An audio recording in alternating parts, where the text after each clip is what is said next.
All right, we're back, and we're continuing talking about the um, World War II, the opening years. Last time we talked about the Hitler invading Poland, all right, which sparked the war, and then Britain declaring war on Germany, and also we talked about the Denmark and Norway being invaded and taken by Hitler, and that period of the phony war where there was little activity.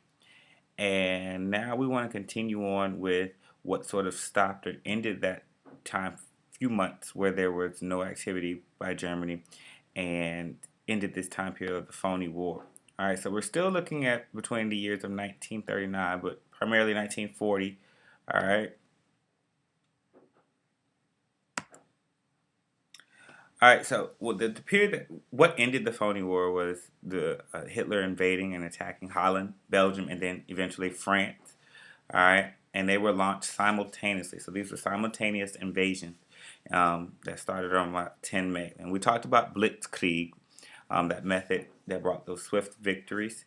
All right, and so the Dutch, they surrendered after 4 days of being attacked. They were not prepared for a war, and it was also due into part to this whole Blitzkrieg.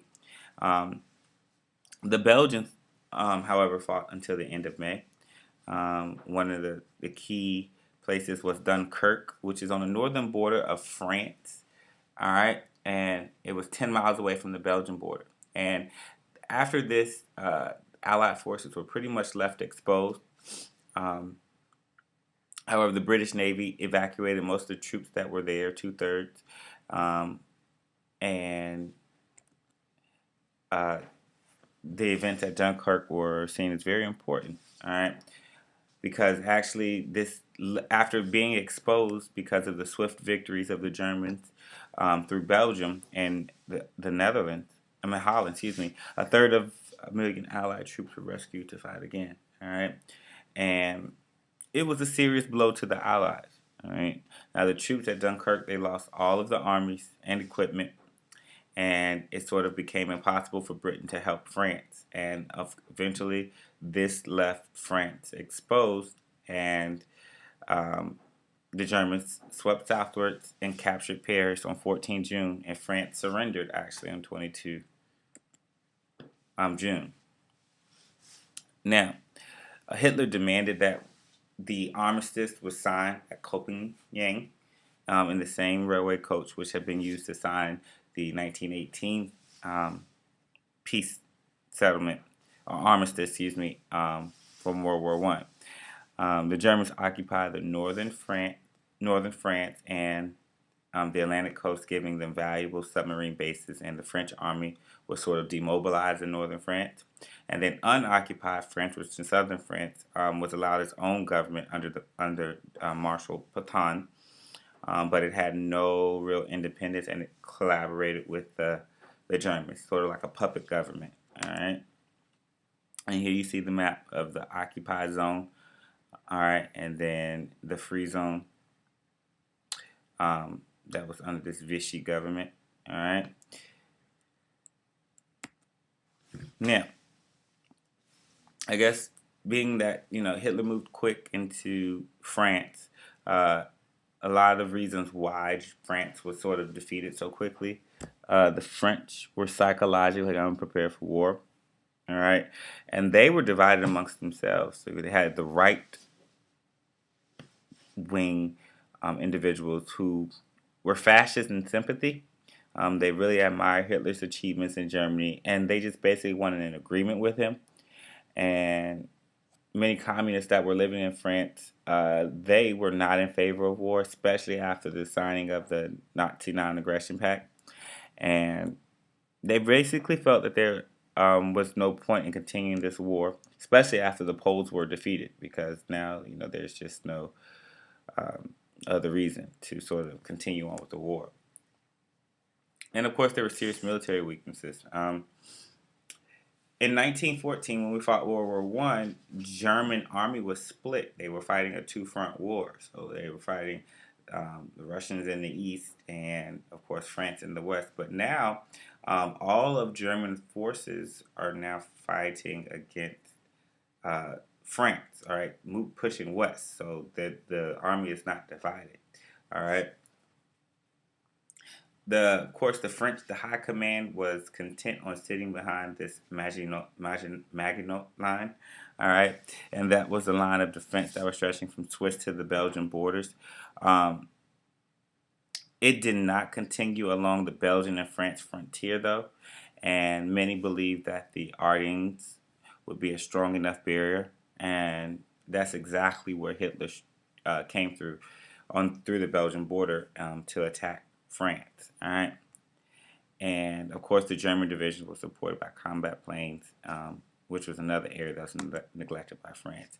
And although this may not be very clear, this is sort of this Maginot line, which is very important in sort of trying to understand that this was a huge line of defense that was built by France. All right, and uh, today's terms, it would be about cost about $6 billion, and it had the most advanced equipment and weaponry and artillery to be able to support a defense if Germany was to attack. But it only stretched once again from the Swiss to the Belgian frontier borders. It did not continue on through the Belgian borders because they figured this would be enough to uh, stop German advances, and that this region right here, the Ardennes, would stop any kind of German tanks because of the marshy lowlands, and it was kind of hard to get through that forest. But with the new technology and weaponry that Germany built up, it was easy for them to attack, and that's exactly where they attacked at this weak point, where they came in after uh, attacking and conquering Belgium to take France. All right. And of course, the generals were to blame because they made fatal mistakes. Um, Many historians cite the fact that if there was an attempt to help Poland by attacking Germany in September 1939, it could have divided the forces. All right, and no attempts were moved from the Maginot Line to help block the German breakthrough on the River Meuse. All right, and then of course there was poor communication between the army and the air force. All right, so their air defense was hard for them to drive German bombers off, and that usually failed. Now, of course, these military defeats gave many the chance to come open and put pressure on the government to just accept ceasefire. All right, and that's sort of what happened. All right, so of course, France is sort of going to accept the ceasefire. It's going to be split. You know, you're gonna have the German occupied zone and then the free zone, but it's going to make Britain's position very, very difficult. All right, and of course, there were secret inquiries that were made with the U.S. about the German peace terms would be, and Winston Churchill is going to consider negotiating peace with Germany now that France has been defeated. What, well, how, London sort of refused to begin peace talks, and Hitler took this as a sign to order planning and implementation of a full invasion of the British Isles, and they codenamed that Operation Sea Lion. All right. So this is known as the Battle of Britain. All right. German military leaders decided that air superiority over Britain had to be attained first. All right. So the Luftwaffe, which is the German Air Force, and then the Royal Air Force,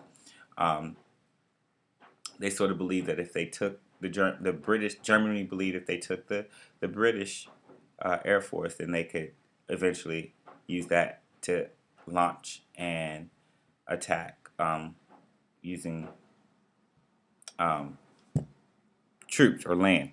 All right, on land. All right, now the Royal Air Force could be destroyed in approximately 4 weeks. That's what Hitler sort of believed, and of course, this would be preliminary to any land offensive. All right. Now, in the Battle of Britain, the Germans continuously, days in and days out, bombed harbors, radar station, aerodromes, munitions factory. All right. In September, they began to bomb London in retaliation, quote unquote, they claimed for a Britain raid on Berlin. All right. Now, the RAF inflicted heavy losses on the Luftwaffe. The German military could not keep, Air Force could not keep up with the British Air Force. There were about 1,389 German planes that were lost against the 792 British. And it really became clear that the British air power was really far from being destroyed. So Hitler sort of called off this invasion. He sort of just gave up because the British kept coming and they had a little bit more superior air force and tactics than the Germans. All right. For example, the British had new radar stations, which sort of gave them heads up on any pending German attack. And of course, the German bombers, they were poorly armed. All right. They had limited range. They could only carry enough fuel to stay in the air for 90 minutes. All right. And when they switched to bombing London, it was a fatal mistake because now that's going to relieve pressure off the airfields. All right. And where you could restock and rearm. And they concentrated on London while it was easy for the British Air Force to mobilize their Air Force to sort of launch to defend London. All right, it was easy because the airfields were relieved. All right. So the Battle of Britain was the first major turning point in this war. The Germans had been checked. They were demonstrated that they were not invincible. And Britain, of course, was able to remain in the struggle. And they were facing Hitler, who now was focusing on his attack on Russia. All right. And of course, now we're really going to be on this fatal situation of a war on two fronts. And so, really, you have to look at the fact that this Battle of Britain sort of, when Hitler gave up, it was sort of the first sign that, hey, all hope is not lost. All right. Now, on the same hand, Hitler's ally was Italy. All right. And of course, he didn't want to be outdone by Hitler, and he's going to invade Egypt. All right, and he sent an army into Libya. Into Egypt, and another Italian army invaded Greece from Albania in October. All right. However, the British did drive out the Italians very quickly out of Egypt and pushed them into Libya, where they were defeated. And in Greece, the naval aircraft sank half of the Italian fleet and occupied Crete. All right, the Greeks forced the Italians back and invaded Albania. All right, and of course Mussolini was now beginning to be an embarrassment to Hitler, and Hitler's sort of going to have to send reinforcement and troops to help out Italy.